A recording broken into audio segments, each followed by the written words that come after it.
Hello and welcome to this episode of InFocus. I'm your host, Candis, Portfolio Manager at TriCert Investment Counsel. Today I am joined by fellow Portfolio Manager Dave Gill. Welcome back, Dave. Thanks, Candis. So let's chat about, obviously, the industrials. Now that we have 2026 underway, what's the outlook here for the sector? Yeah, well, I'd say, overall, we're cautiously optimistic. I guess from a macro perspective, you could say we're transitioning from a weathering the storm phase in 2025 to a finding a steady breeze phase in 2026.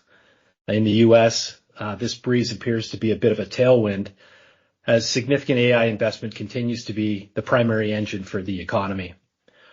While in Canada, this breeze appears to be a bit of a headwind due to ongoing challenges related to the structural transformation that's currently taking place. As always, there are some wild cards to the outlook.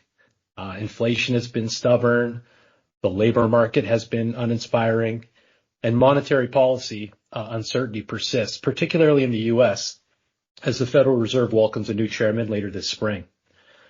Now, as a reminder, industrials tends to be one of the more economically sensitive sectors. Sentiment generally improves when economic growth is solid or rebounding, and generally worsens when economic growth is moderating or contracting. Right now, I'd say that I'd use words like solid or tepid, or maybe even resilient to describe the economic backdrop.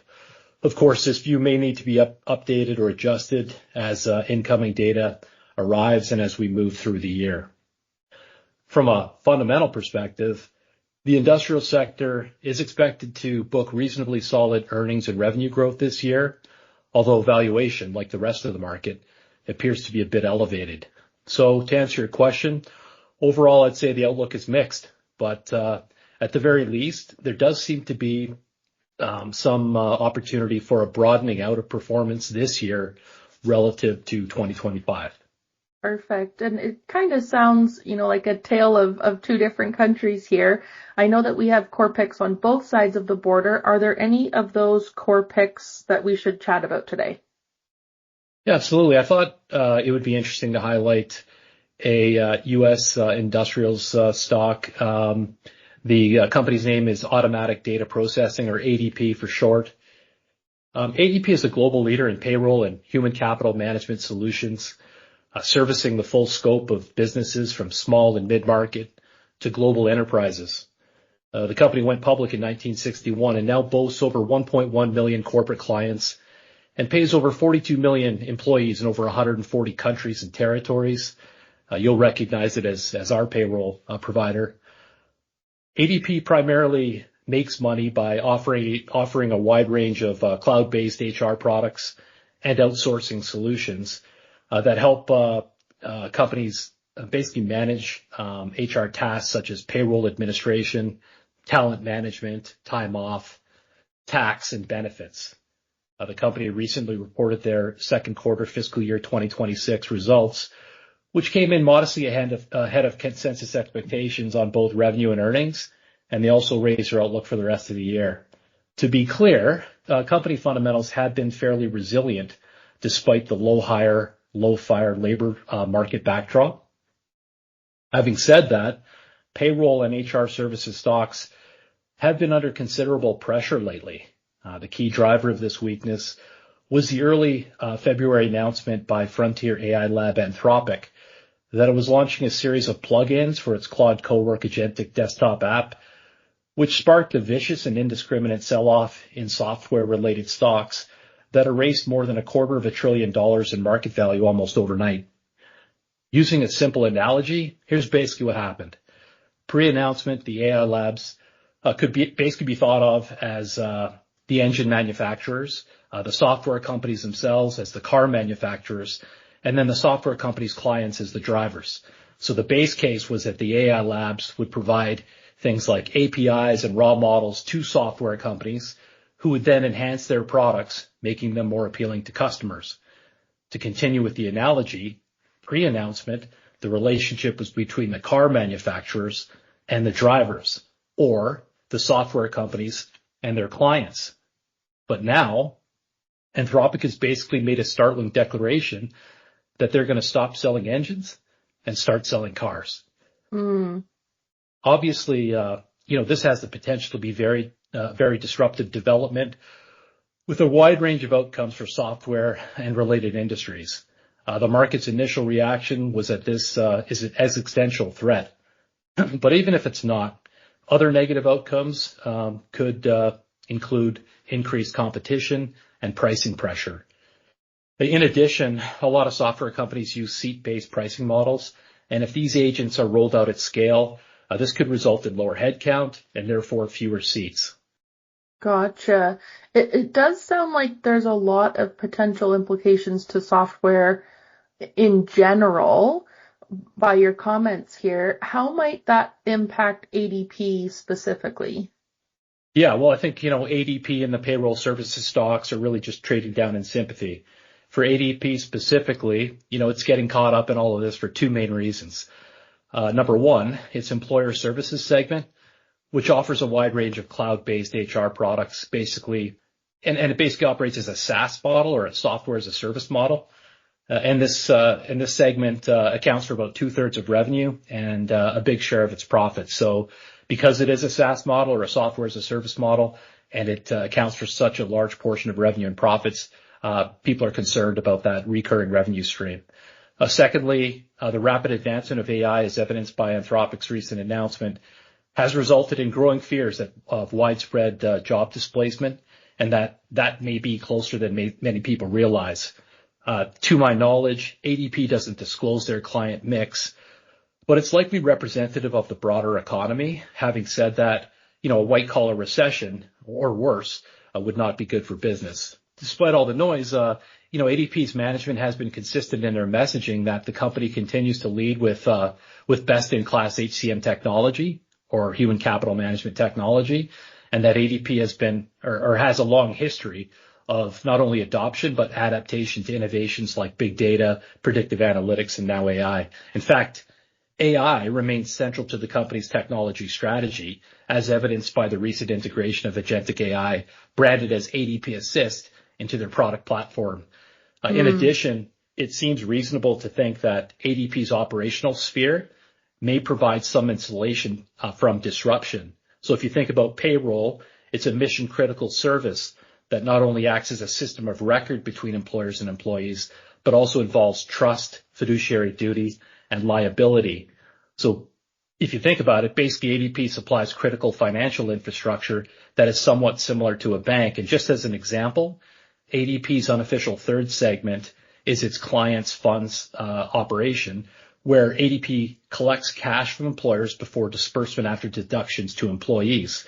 ADP pays 0% interest on this money while they hold it, but then invest the float, or this float, to earn a spread. So again, kind of bank-like if you think about it like that. And if you accept that, then you know that banks usually enjoy higher switching costs and therefore stickier client bases.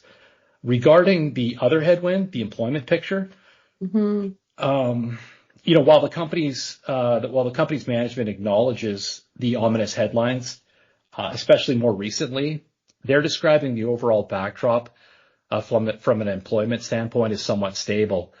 Management believes recent headlines on the layoffs are actually more about corporate realignment following a big hiring period post-pandemic, and that they're not seeing any discernible trends in their data, particularly in verticals that are more exposed to AI risk. Right.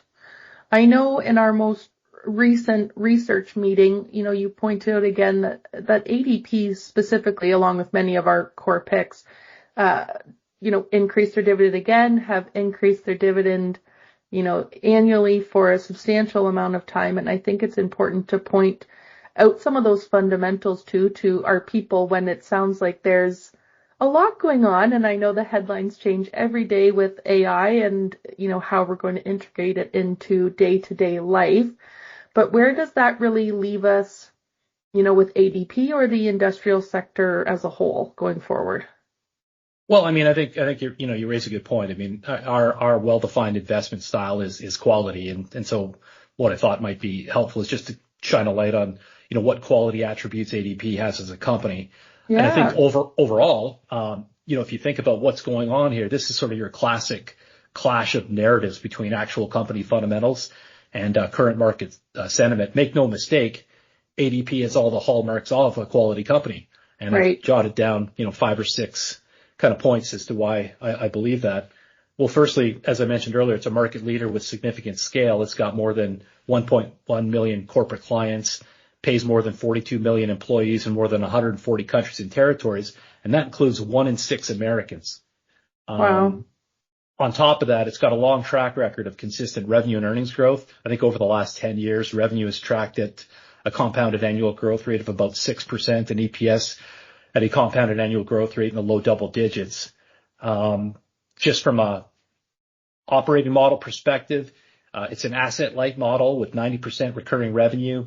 It's got high margins and profitability metrics, and its leverage ratio is well below 1, so a strong balance sheet. On top of that, I think to your point, it's got a very shareholder-friendly management. It's raised its dividend for more than 50 consecutive years, I believe, making it a dividend king. One of only, call it 50 companies that have that track record. On top of all of that, it's got client retention rates that typically run north of 90%, indicating strong customer satisfaction levels and significant brand loyalty. And then, even though its business model can be sensitive to macro factors like interest rates and employment levels, the company's demonstrated pretty good resilience through periods of pronounced economic uncertainty, including, during the global financial crisis in 2008 and the pandemic-driven sell-off in 2020, where revenue for this company was actually pretty consistent. Right. Admittedly, though, there does seem to be a wide range of plausible outcomes given the potential for AI disruption. This looks more like a revolution than an evolution. So, for now, we've reflected that in our valuation, and we will be monitoring this company as we normally do, for any change in fundamentals as we approach their fiscal Q3 later this spring. Perfect. Well, thanks for all that insight, Dave. Very interesting conversation as always.